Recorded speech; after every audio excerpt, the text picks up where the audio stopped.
Hello and welcome back to Burning Questions. I'm Bali and today I have two amazing guests, Nicholas and Marius. Guys, welcome to Burning Questions.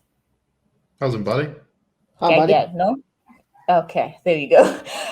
So, guys, today I have a question from Anonymous, and her question goes: why must the youth vote in the coming municipal elections when voting does not seem to be working in this country? And there is no party that is worth voting for. So, why bother? Marius, what do you think? Well, I think voting is very important. It's one of Mhm. the ways that ordinary people can bring change in South Africa.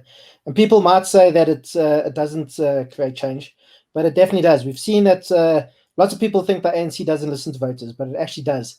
There are actually lots of examples where the ANC has seen that it could be close to losing a municipality or an area, and then it starts Mhm. doing things like getting rid of corrupt people or incompetent people. I think a very good example is in Nelson Mandela Bay or Port Elizabeth, or I'll give it a bash. Gereba. I think I probably mutilated that. But Kwebeha. Gerbeja, sorry. I'll just call it Nelson Mandela Bay for it to be easier Yes. for everybody. So before the 2016 municipal elections there in Nelson Mandela Bay, things weren't being run very well by the ANC. They had quite a useless mayor and so on. And then the ANC realized that there was a real chance of the DA beating them there. So they brought in Danny Mhm. Jordan to be the mayoral candidate. And Daniel Mhm. Jordan, whatever you think of his politics, he used to be head of SAFA, the South African Football Association, has been involved in lots of other things, and he's quite a competent person and a good administrator. And at the end of the day, the ANC still lost the election in Nelson Mandela Bay, but it showed that they do often they do take pressure from voters seriously, sometimes, not all the time. But the only way, if you are unhappy with how things are going in your municipality, the only way you can change things is to go vote.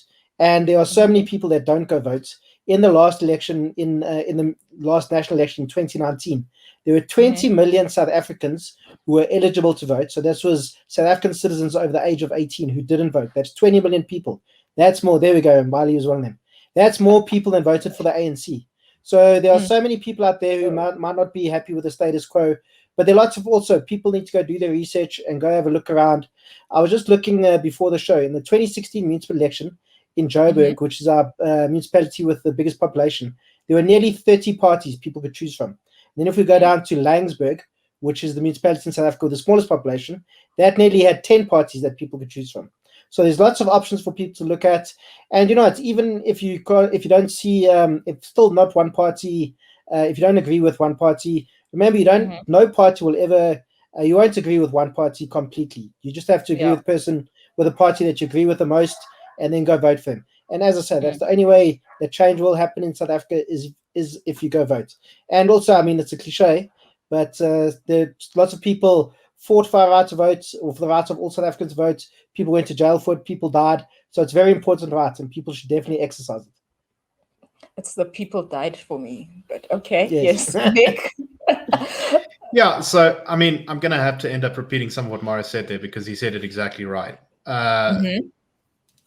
Places in the world where elections are competitive. So, in other words, where governments change often and where governments have to work really hard to make sure they win an election, where you don't Mhm. know the outcome in advance, are almost always better run than countries where the opposite is true, where you always know where the government, who the government is going to be. And that's not Mhm. just true at a national level, but if you look at sort of more regional elections, where it tends to Mhm. be far more the case that you have non-competitive elections. Places that are dominated by one party, and it doesn't matter whether that party is left wing or right wing, for too long, get complacent, they get lazy, they get dysfunctional, they get corrupt. And Yeah. so voting is the best way to change it. Protesting, violence, boycotts, tax revolts, all these other things are Mhm. inferior to changing a party at the ballot box. Changing parties at the ballot box sends a far stronger message to politicians in democratic systems than basically anything else you can do. Mm. I just want to also echo what Marius said there. The Mhm. reality is the world is a complicated and a messy place. You're never going to find a party that perfectly aligns with you. Uh, Mm. Often, it's just as legitimate to vote for a party to make sure that another one doesn't win, as it Mhm. is to vote for a party to make sure that it does win. But with that said, I think most South Africans would be surprised if they actually went and looked into the nitty-gritty details, especially of the big parties, and what they propose, what they think about, what they think can actually fix the country, what their track record is in government. You'll find actually there probably is a party that it might not perfectly align with what you believe, but it can come pretty close. And most of them have websites. You can go and read their policies. You can read their media statements. A lot of the big parties, especially the EFF, the ANC, the DA, and sometimes even the IFP or some of these other parties, they have branches which you can go and speak to members of the party and see whether they can actually convince you that their party is worth supporting.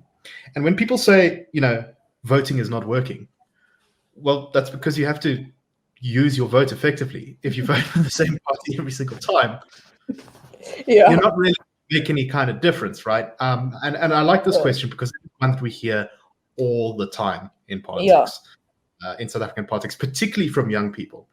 Now, I think that that's actually kind of normal because young people everywhere in the world don't vote that much.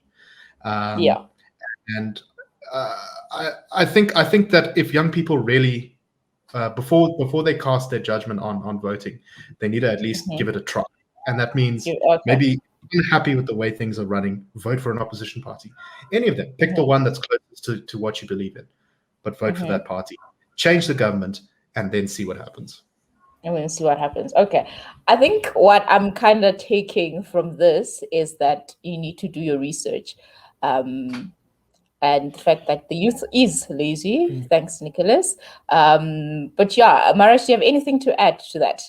Yeah, I'd also say before local government elections, normally what happens is, I'm not sure if it happens all over the country, but I definitely know in the area where I live, Ekurhuleni, definitely before the last government election, what happened was in the ward I was living, all the ward candidates, all the candidates standing for that particular ward were brought together, and there was a meeting at one of the schools there in the evening, 7 o'clock, whatever it was, and then just anybody who lived in the ward could then go to that meeting that night and then ask the different candidates, what are you going to do for my ward? Why should I vote for you? And I think so people should definitely keep their eyes open in their local media or online, just on Facebook for the local area, for on Facebook and what have you, on social media and the normal community newspapers that you get, and keep an eye out for that kind of thing. I'm sure that a lot of that stuff will be happening leading up to the 2021 municipal election, and then people should definitely use. They have a right to know why they should vote for people, and people, different candidates. They need to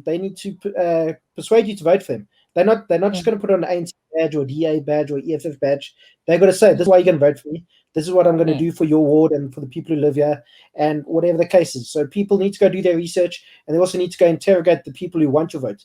Remember, your vote is your vote is something that you shouldn't give away easily. It should be something that people need to earn.